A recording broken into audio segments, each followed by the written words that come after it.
warahmatullahi wabarakatuh. Halo anak-anak semuanya, apa kabarnya hari ini? Semoga kalian semua dalam keadaan sehat ya. Pada pertemuan kali ini kita akan memasuki tema baru, yaitu tema 2, menyayangi hewan dan tumbuhan.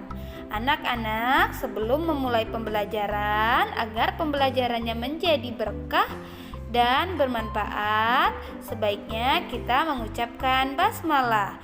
Bismillahirrahmanirrahim. Hari ini kita akan membahas dongeng. Wah, kalian pasti sudah tahu kan dongeng itu apa?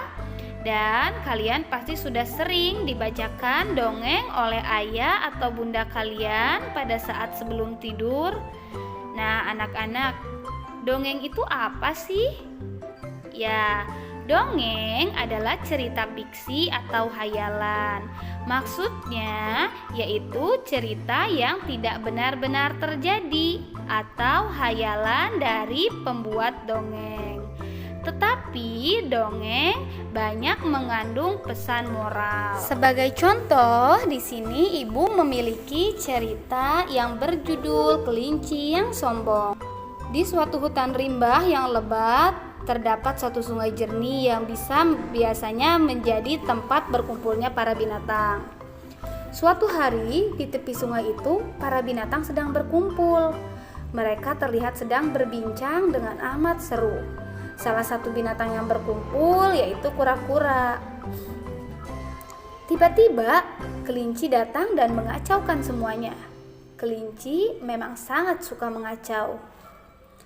Lihatlah teman-teman, kakiku panjang, aku bisa berlari cepat. Tidak seperti kura-kura, ucap kelinci sambil melirik ke arah kura-kura. Kura-kura yang mendengarnya pun merasa jengkel. Aku tidak lamban, aku hanya tidak ingin terburu-buru, balas kura-kura. Akui saja jika kau memang lamban kura-kura, ledek kelinci. Ia pun baru puas jika temannya yang diledeknya merasa berkecil hati. Aku akan buktikan bahwa aku bukan binatang yang lamban. Bagaimana jika kita lomba lari? Tantang kura-kura. Mendengar tantangan kura-kura, kelinci tertawa terbahak-bahak. Ia mengira bahwa kura-kura hanya bercanda. Lalu kura-kuranya bertanya lagi, "Apa kau takut, kelinci?" Nah, lalu kelinci pun karena malu dia tidak mau diremehkan oleh kura-kura, akhirnya dia menyetujui pertandingan itu. Pada malam hari, kura-kura tidak bisa tidur. Ia terus memikirkan tantangannya kepada kelinci dan bagaimana cara memberi pelajaran kepada kelinci agar kelinci tidak sombong lagi. Pagi harinya, semua binatang berkumpul di tepi sungai. Mereka hendak menyaksikan pertandingan lari antara kura-kura dan kelinci. Aturannya adalah kita harus berlari memutari hutan ini dengan menyeberangi jembatan di ujung jalan sana. Lalu kembali lagi ke sini, jelas kura-kura. Kelinci hanya mengangguk setuju. 1, 2, 3, prit. Pertandingan pun dimulai. Kelinci berlari cepat meninggalkan kura-kura yang jauh di belakang. Tetapi kura-kura pantang menyerah. Ia terus berusaha mengejar kelinci. Kelinci pun sampai di sebuah jembatan. Ia berlari sangat kencang karena ingin memenangkan. Namun tiba-tiba, krak! Oh alah, saat kelinci melintasi jembatan, tiba-tiba jembatan itu patah. Kelinci pun terjatuh ke sungai yang dalam. Kelinci kelabakan berteriak meminta tolong karena ia memang tidak bisa berenang. Kebetulan kura-kura juga sampai di jembatan. Melihat kelinci yang hampir tenggelam, kura-kura langsung menolongnya. Kura-kura pun membawa kelinci ke tepi sungai. Setelah beberapa saat, akhirnya kelinci bisa bernapas atau kembali bernapas lega. Lalu kelinci mengucapkan kepada kura-kura, "Terima kasih kura-kura, kau telah menolongku." Lalu kura-kuranya menjawab, "Sama-sama kelinci." Nah, sejak saat itu kelinci tidak lagi menyombongkan dirinya. Ia sadar bahwa ia tak sesempurna yang ia bayangkan. Ia mempunyai kelemahan dan ada hal-hal yang memang tidak bisa ia lakukan. Nah, anak-anak, pesan moral apa ya yang bisa didapat dari cerita singkat kelinci yang sombong ini? Ya, pesan moralnya adalah bahwa Allah itu menciptakan makhluknya dengan kekurangan dan kelebihan masing-masing. Kita jangan sombong dengan kelebihan yang kita miliki, karena kita juga pasti mempunyai kekurangan. Ya, di situ juga kelinci menggunakan 3 kata ajaib. Salah satunya yaitu kelinci berterima kasih.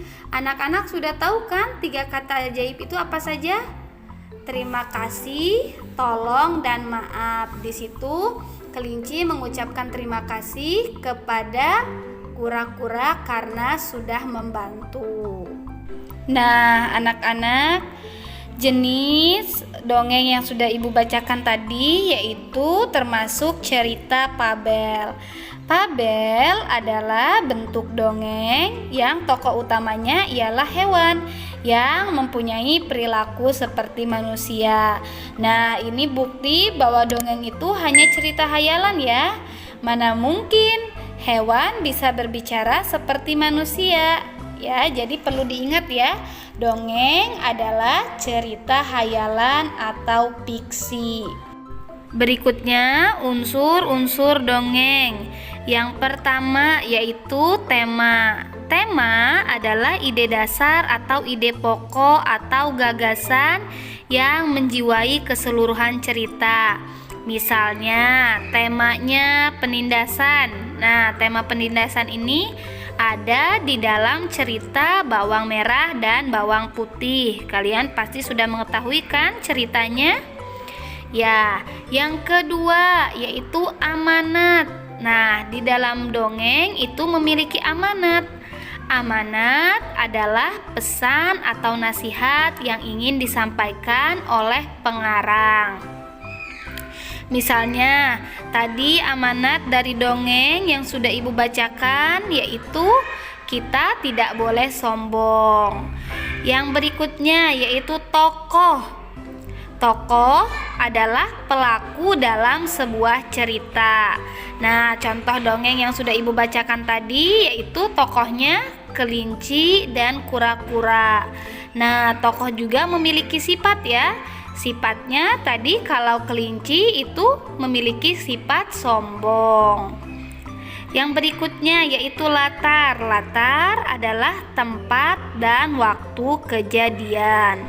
Alhamdulillah, materi hari ini sudah selesai. Semoga kalian semua dapat memahami apa yang sudah Ibu sampaikan. Jangan lupa di rumah bukunya tetap dibaca dan menggunakan protokol kesehatan ketika keluar rumah, yaitu dengan memakai masker. Terima kasih. Akhir kata Ibu ucapkan wabillahi taufik wal hidayah. Wassalamualaikum warahmatullahi wabarakatuh.